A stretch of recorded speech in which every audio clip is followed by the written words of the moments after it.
Alors, est-ce que Trick Williams peut perdre son titre de champion NXT la semaine prochaine à New Year's Evil? On va se poser la question. Et bonjour à toutes et à tous, on se retrouve aujourd'hui pour mon récap de NXT du 31 décembre 2024. Comme d'habitude, je vous invite à mettre un maximum de pouces vers le haut et je vous souhaite une très bonne année 2025. Et oui, c'est la première vidéo de l'année avec un récap de NXT. Je vous le dirai encore une fois dans la semaine qui suit, mais bonne année à tous. Et évidemment, je vous souhaite plein de bonheur et plein de réussite dans cette année 2025. Et le dernier NXT de l'année 2024 va s'ouvrir avec Lola Vice face à Kelani Jordan. Un combat qui va durer 6-7 minutes et c'était vraiment bien. On a une énorme domination de la part de Lola Vice. Kelani Jordan, tout au long du match, elle est en grande difficulté. Elle ne fait vraiment pas grand chose, elle arrive à contrer Lola Vice à 2-3 reprises, mais c'est très léger, c'est vraiment une très grosse domination de la part de Vice. Là on est clairement dans la mi-card féminine et ça va même se ressentir après le combat.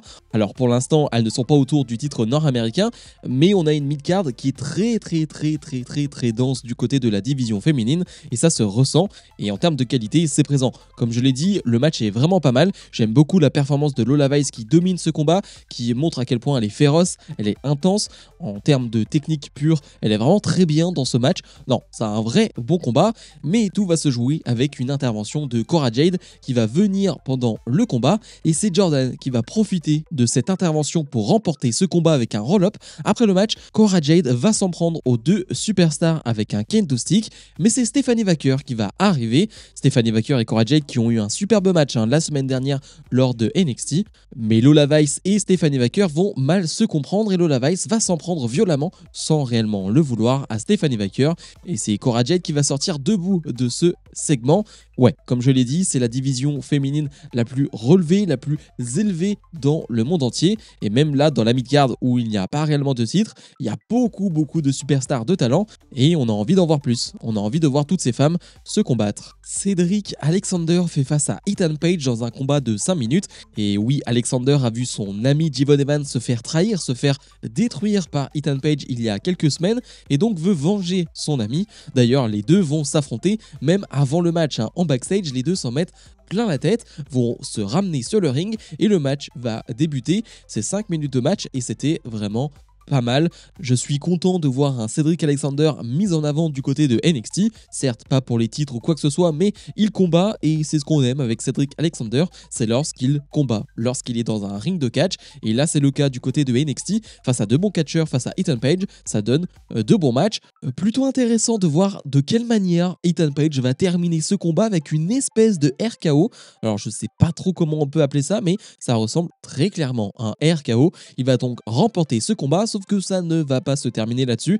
Et oui, il va s'en prendre violemment à Cédric Alexander après le match avec une caisse à outils. Il va coincer la main de Cédric Alexander dans cette même boîte et va refermer cette boîte. On peut imaginer une grosse blessure pour Cédric Alexander comme pour Devon Evans.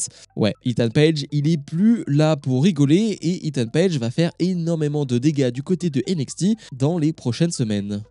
Match à 3 équipes, Gigi Dolin, Shotzi font face à Katana Chance, Kayden Carter et Lash Legend, Jakara Jackson. Un combat de 7-8 minutes et c'était vraiment bien.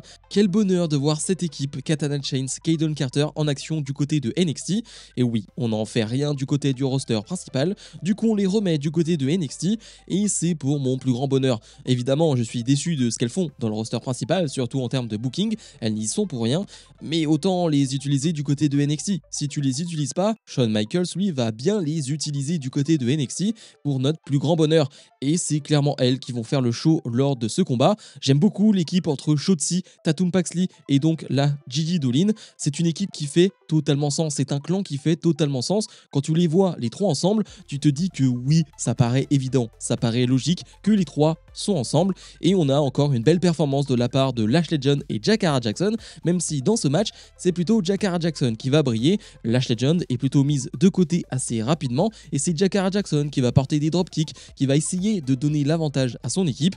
Mais ouais, évidemment, l'équipe qui brille, c'est Katana Chance, Kaden Carter, qui montre clairement que c'est elle l'équipe la plus expérimentée, que c'est elle l'équipe la plus douée et surtout c'est la meilleure équipe féminine de la WWE tout simplement. Le match est vraiment excellent mais malheureusement la fin de match est un peu chaotique avec une Shotzi qui, un peu comme souvent, va rater son suicide dive. C'est quelque chose qui arrive très souvent et c'est bien dommage. Du coup la fin est un peu chaotique. On va voir une intervention de Fatal Influence qui vont coûter le match à Dolin et à Shotzi et c'est Jakara Jackson et Lash Legend qui vont en profiter pour remporter ce match. Tout de suite après le match, message vidéo de la part de Unholy Union, encore une équipe qui ne fait pas grand chose dans le roster principal et qui ont entendu dire que Jakara Jackson et Lash Legend voulaient une chance pour les titres par équipe, mais elles aussi veulent une chance pour ces titres. Bref, on verra bien où ça nous mène. On n'a plus de titres de championne par équipe féminine du côté de NXT et donc ouais, c'est un peu compliqué, ça bouge pas mal de superstars, mais en tout cas le talent dans ces équipes là il est bien présent, donc on verra bien si ça mène au roster principal ou non.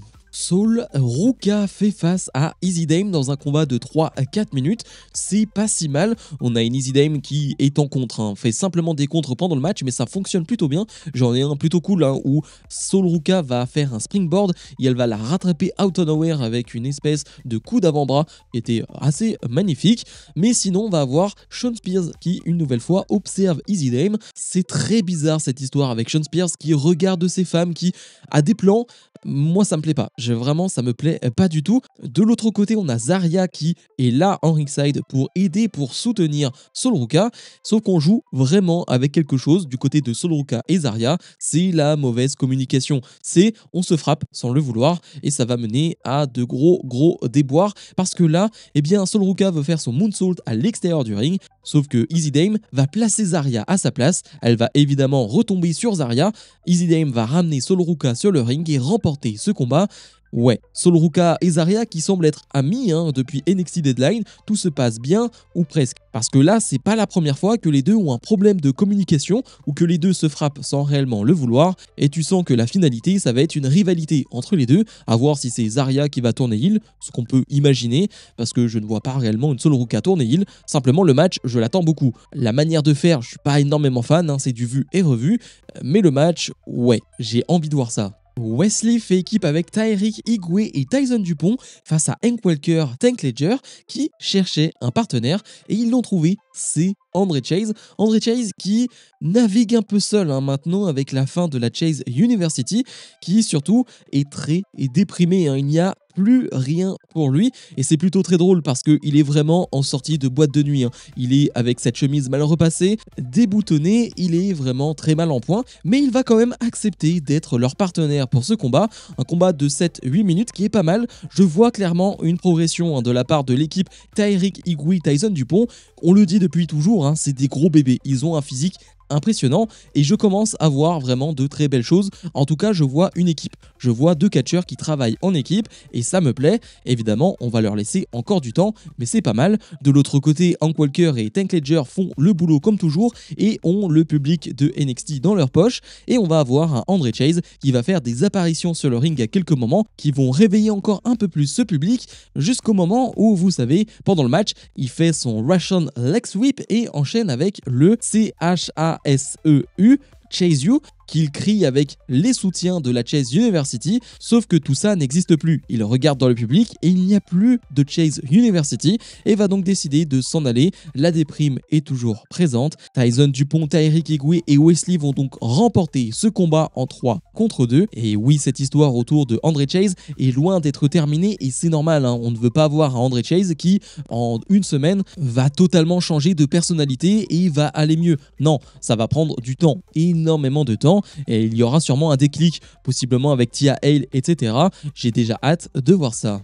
Mike Rome est sur le ring pour nous dévoiler le catcheur NXT de l'année. Et oui, tout au long de la soirée, on a décerné des prix aux catcheurs de NXT et c'est Oba Femi qui va arriver. Il va prendre le trophée des mains de Mike Rome. Femi dit que ce n'est pas important qu'il gagne le trophée de catcheur de l'année. C'est simplement un concours de popularité. Les fans croient pouvoir décider du show de NXT avec leur opinion sur les réseaux sociaux. Peu importe la réaction, sa performance reste la même. Les fans ne contrôlent rien. La seule personne qui contrôle quelque chose ici, c'est lui. Il est le dirigeant de NXT, il est le capitaine. On peut regarder New Year's Evil la semaine prochaine si on ne le croit pas. Le champion de NXT, Trick Williams, va venir sur le ring. Williams demande pourquoi Femi dit autant de mensonges. Il a eu beaucoup d'amour des fans depuis son arrivée à NXT et il apprécie ça. Mais il sait bien ce qu'il attend la semaine prochaine avec le Triple Threat match. Il va devoir travailler fort pour rester champion. Il sait aussi que Femi est un destructeur, le roi et l'imbattable Oba. Mais si Femi est si imbattable, Femi serait encore champion. Lorsque Femi a été battu à Halloween Havoc,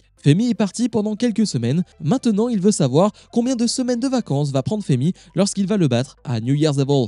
Eddie Thorpe va finalement surprendre les deux superstars et pousser Femi dans le dos sur Trick Williams. Et le show va se terminer avec Eddie Thorpe qui va poser avec le titre de champion NXT.